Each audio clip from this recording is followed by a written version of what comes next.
Hey, what's happened to Nikola over the weekend? The stock plunged on Friday and then after hours. There's been different news reports coming out, and they're all saying something different. It's like they don't know how to read an SEC document. So remember how I tell you, rely on the SEC website to tell you what's going on. And there's some significant news that came out over the weekend, and again, early Monday morning, something else came out, which was really important. So I'm going to walk you through that. But just real quick, this is Nikola's stock on Thursday. I'm using the Thinkorswim platform. I'm using the on-demand, so I've gone back 2 days to show you something here. I want to show this to you because this is something you don't normally see when you're looking at the option market. Right now, the stock is trading at 52 and a half. Let's just say 52. When you look at the calls 8 days out, you'll see that the calls are trading for 250. When you look at the puts, you'll see the puts are trading at 8. Now, with the stock slightly above 52, normally the puts would be less than the calls. And if you look at the implied volatility, you'll see the implied volatility is 117% on the call, but it's 178% on the put. Now, if we look up here, we'll see it's hard to borrow shares if you want to short the stock. See, with put-call parity, if these two got out of whack, what you do is you would buy the call, sell the stock, and sell the put. But here's a problem. You can't sell the stock because it's hard to borrow, or I guess you could try to borrow the stock, but then you're at risk. So it's a risky proposition. But what is this telling you? So even if you're not an options trader, and even if you can't access options through your trading platform, do you think this is telling you anything? The fact that these puts are so much higher than the calls? Right? This is telling you that the market's expecting something. Now look, if we go out 36 days, let's look at the 50 call. Now look, it's $5. It's 52. The 50 call is trading at 5, 113%. But look, if we go further out, it's 180%. So the option market is telling you that something's not right with the stock. Okay, because of put call parity, this put should be less than the call. So what does that mean? That actually is telling you where the stock's going to go, believe it or not. Okay, so what this is telling us is that if we look out 36 days, they're telling you there's a $10 difference here, and you're $2.50 in. They're telling you this stock is going to $37.50 by August. Okay, they're telling you that's where the stock's going. So if you're owning stock in Nikola, you don't want to necessarily be holding stock in Nikola. The option market is telling you this stock is going to go to 37.5 in all likelihood. That's certainly a risk. You wouldn't see this with other stocks. Do I need to show this to you like with another stock so you can see the difference? Why don't we go to Tesla, because that's the most popular stock. Tesla's at around 1,500 on Thursday. Okay, now let's look at the money. Okay, it's 1503, so this is perfect. If we look at the 1500 strike, the call is 22, the put is 21. So you see that? The put is slightly cheaper than the call when the stock is a little bit above the strike. And even if we go 8 days, what does that look like? Here again, 13 for the calls, 12 for the puts. Can you see the difference? I'm going to take you back one more time so you can see the difference between the two. We're going back here again. The stock's at 52.50. We look at the 52 with 8 days to go. It's $2 on the call and it's $8 on the put. And if we go out a month and we look at the 50 strike, it's $5 for the calls. It's $15 for the puts. That's crazy. Okay, that was Thursday. Now let me show you what's happening this morning. And look, okay, the stock's at where? 39.5. Now it's 4 days instead of 8 days. And now it's 32 days instead of 36. Let's look now. The stock's at 39.5. Let's look at the 39s. So the 39 calls are trading at 3, 2.5 to 3.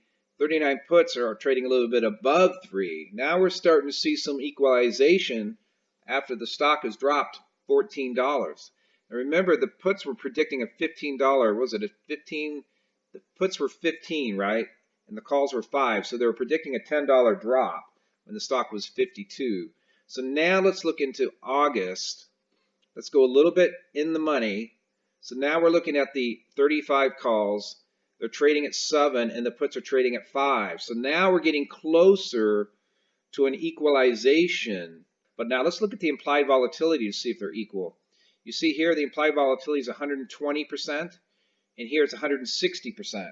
So the puts are still a bit rich relative to the calls, which means we're going to go down a little bit more in all likelihood.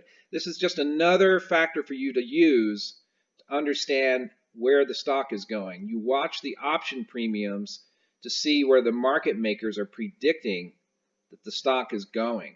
If the price is higher in one direction, if the implied volatility is higher in only one direction and not the other, then that's a good indication that the market's anticipating it moving in that direction. And who are these people buying these puts?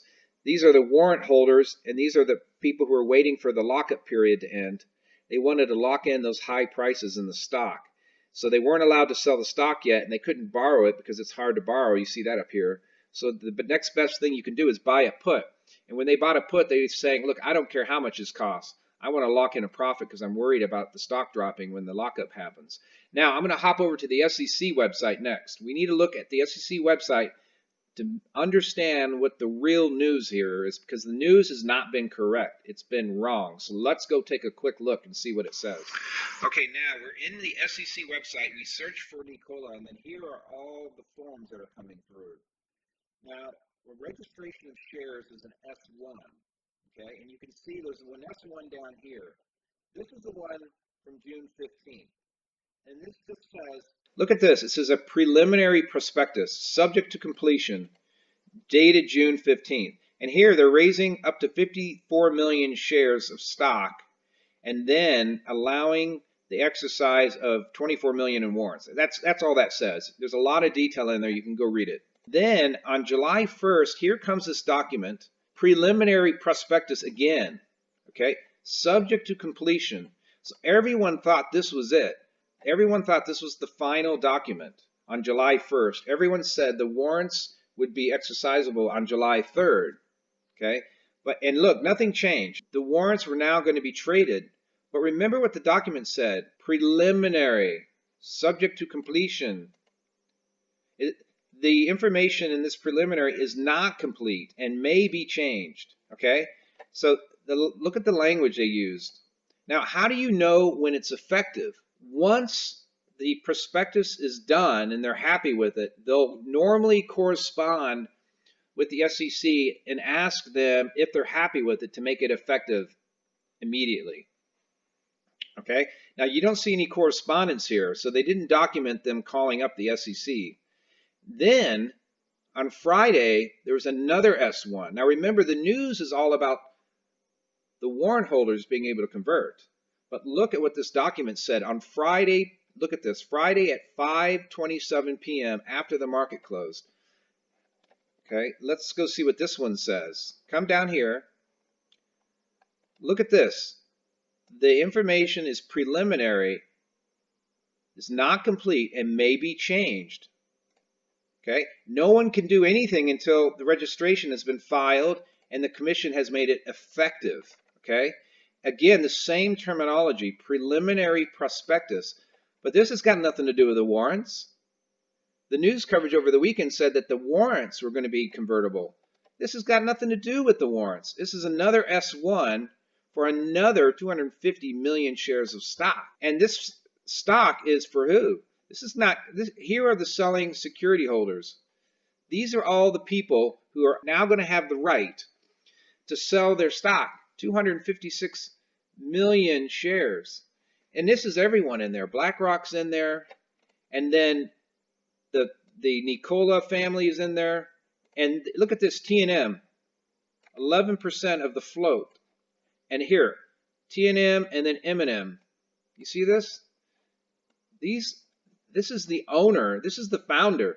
They're now going to have the opportunity to dump all of their stock if they want to. You have to look into the footnotes to find out who is who in here, right? So here's a footnote, number 9. You go down to number 9.